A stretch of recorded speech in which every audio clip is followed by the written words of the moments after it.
Hey, what is up, everyone? This is Zach, aka Keats39 here, bringing you another Thursday showdown.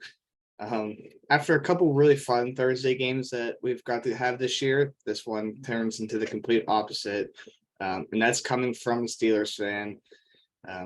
We got the Steelers and the Browns with a 38-point total. Um, Browns are 4-point favorites, and it's not going to be a very fun game to watch. Um, I will say, for if you do play DFS, there are a lot of different guys in play here. So that does make it a little more fun. So gonna go ahead, get right into this one. We're gonna start with the Brown side. When you look at these running backs, so Nick Chubb's gonna be the most popular player on the slate. So for cash, you're clicking him as soon as you get in. But for GPP, I actually kind of like the fade. He's priced at 12K.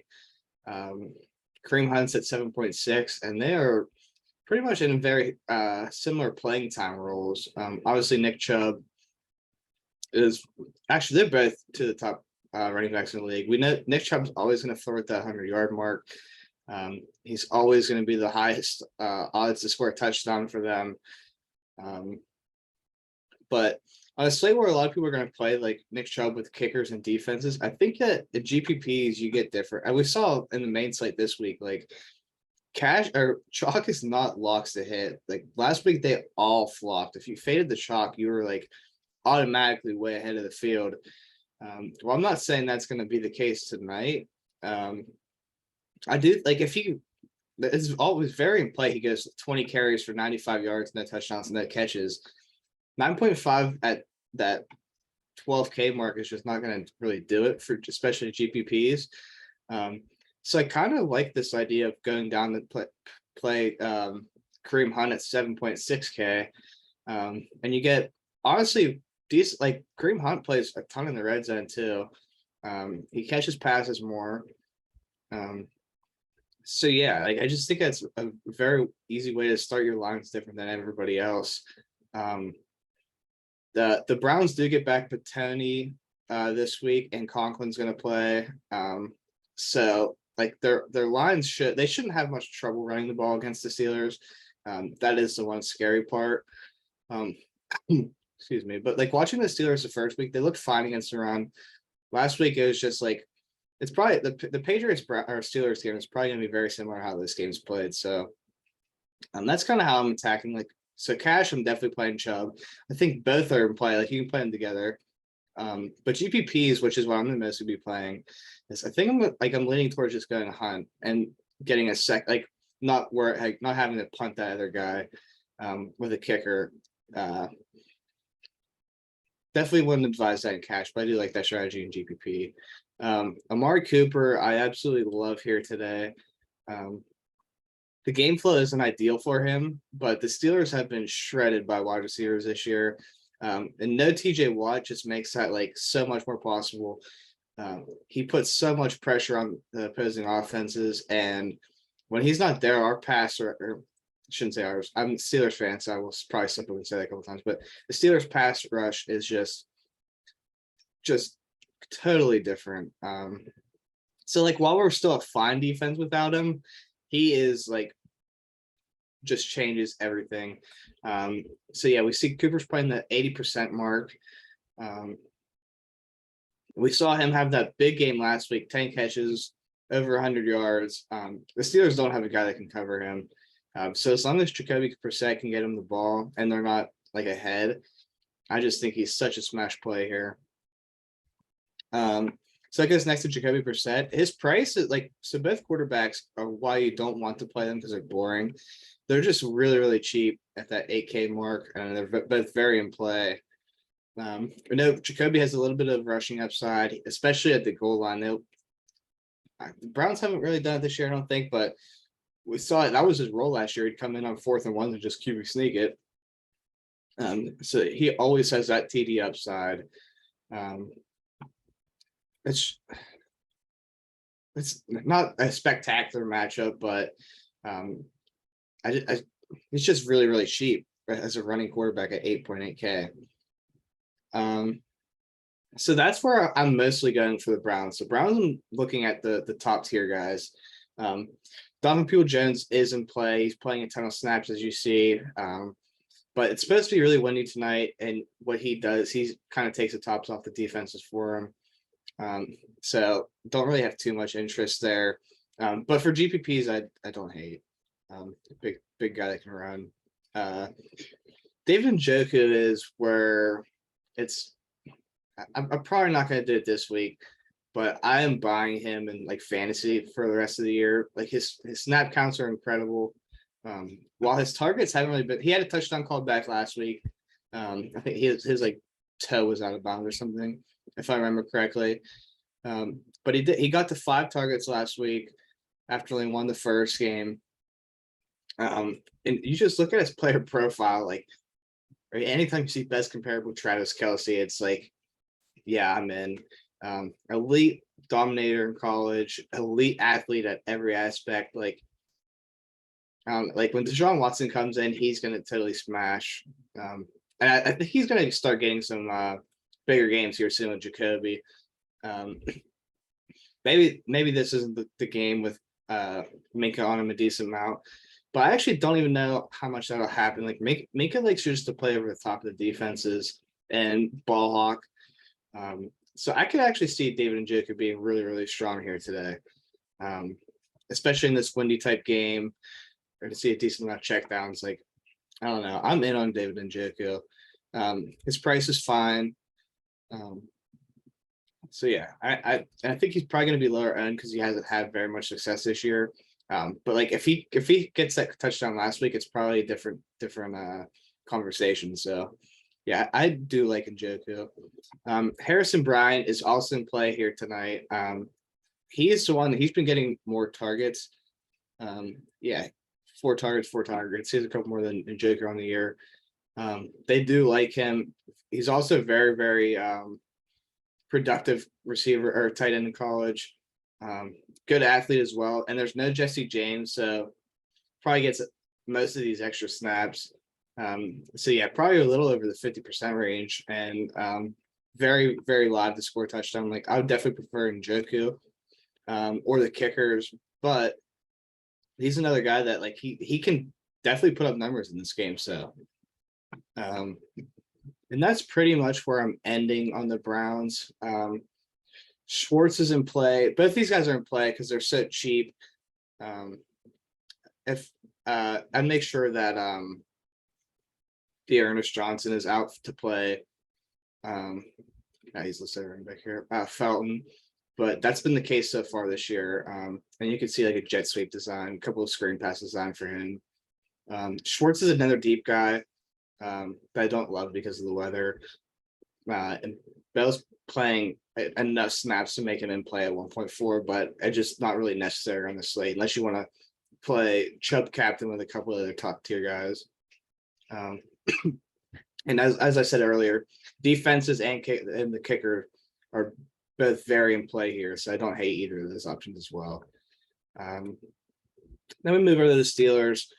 I don't really know what I'm doing here. The Browns defense has been weird to me this year. I at the beginning of the year I viewed them as like one of the top defenses, but they just got shredded by the Jets. They gave up points to the Panthers. Yeah, so it's really tough for me to decide here. Najee had pretty monster games against them last year. 28 carries for 190 and a touchdown. And then 3 catches for 18. Then you look at the other one, and it wasn't as big, but it's another strong one. 26 for 91 and a touchdown, 3 for 30. Yeah, like, and Najee's looked bad this year. He's pretty banged up.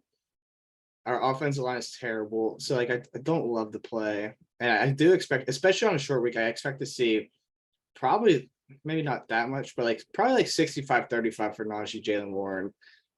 So his price is probably a little too much for me, but he's gonna be low end. So that does make, or probably not low end, but lower end than like if this spot last year. So I do have at least a little bit of interest, but not too much. Actually, go over to Deontay Johnson. A lot of people were scared of him coming into this year, but still has seen 10 targets, 12 targets. So there's been a lot of blaming in the Steelers offense. We've so everyone, if you don't know Steelers fans, every single one hates Matt Canada. He's terrible. We've seen Chase Claypool talk badly of him this week, Deontay Johnson, Mitch Trubisky. They've all complained. And this is one of the reasons why. This is Deontay Johnson's route tree last week. Nothing over the middle. They've asked all these guys about that, and they all say we're not designed to get over the middle. That's a play calling thing. So I could definitely see something trying to change. Last year we liked this, Deontay Johnson loves this little slant route over the middle where they set blockers up for him. But yeah, so this is another thing. I thought the Browns two corners are they had the potential to be a top 2-man or 2-corner setup in the league, but we saw Garrett Wilson destroy them last week. We saw Robbie Anderson have 100 yards against them. Corey Davis caught a long touchdown last week. So I don't really know how I feel about them. I'm going to give him another week. So I still not in love with Deontay, but he don't really worry about him getting locked up because they just design him different plays anyways. But he's looked awesome this year so far, and what he's been given. Mitch, he's kind of the boring QB, but at 8.6, he's definitely in play. A lot of people seem to think that there's a chance that Kenny plays in this game if Mitch doesn't do well. I don't really buy that.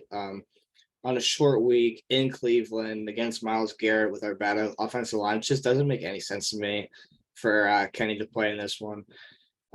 It's definitely possible, but I'm not going into the slate thinking if I play Mitch Trubisky that there's a chance that happens. If that happens, that means Mitch has been terrible and I'm not going to win anyway. So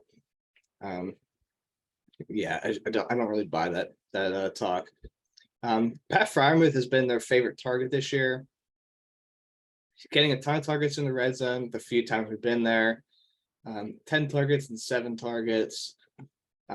He's priced a little more than I'd like to play him at, especially with all the talk that's been going on with the receivers. I do think that there's going to be some sort of effort to get them the ball here. I definitely prefer Kareem Hunt in this price range or getting up to the quarterbacks. But if you love your line and you land on 7K, Pat Freiermuth is definitely a solid play. So won't talk too terribly about that. I prefer him over Claypool, even though I do think Claypool's solid here as well. If we've been playing him not in a Deebo Samuel role, but we try to get him these jet sweeps in the red zone. We just try to give him the ball. I don't know. I'm not anyone knows me, I'm not a Chase Claypool fan. I was very upset that we didn't pick Jalen Hurts with the pick. And here we are at this point in life where everyone is raving of Jalen Hurts and talking terribly of Claypool. Wasn't that way the rookie year, but everything comes full circle. He's just the same as Freiermuth. I'm not going to go on my way to play him. If I land on him, so be it. No, he's going to play every snap, and they're going to try to give him the ball. And the last play that I'm in on for the Steelers was George Pickens. He's one of those. He said to the media last week, they asked him why he's not getting targets. He said, "I don't know. I was open 90% of the plays." We saw how elite that he was in the preseason. We know how elite he is as an athlete. He terrific hands. I don't like his matchup all that much this week. And the wind is not going to be great for him, as we love to throw it deep to him and let him kind of win those one-on-ones. But I don't know. Anytime someone talks like that, it kind of sounded like he was throwing shots at Mitch Trubisky. Maybe Mitch comes and says, "All right, I'm going to force him the ball this week." But at 4.8, when you're playing this many snaps, I'm going to have a decent amount of you in GPP. I don't know. I hate playing defensive kickers. As I get in trouble with it in DFS all the time, and showdowns. I mean, but I don't know. When you're playing up 90% of snaps as an elite player like him, I'm not an elite player yet, but an elite athlete like him, I should say. I'm gonna take some shots on you. And that's really it for the Steelers side. I don't really have much interest in anyone else. It's like Gentry's in play, but he's a little overpriced. Yeah, and that's pretty much it for me. I don't really have a lean in this one. I don't know. I'm kind of talking myself into playing the Chubb captain lines, but I don't want to. I'd rather get like multiple big guys and try to get off the chalk. But yeah, that's gonna do it. So as always, make sure to hit that like and subscribe button, and I'll see you guys later.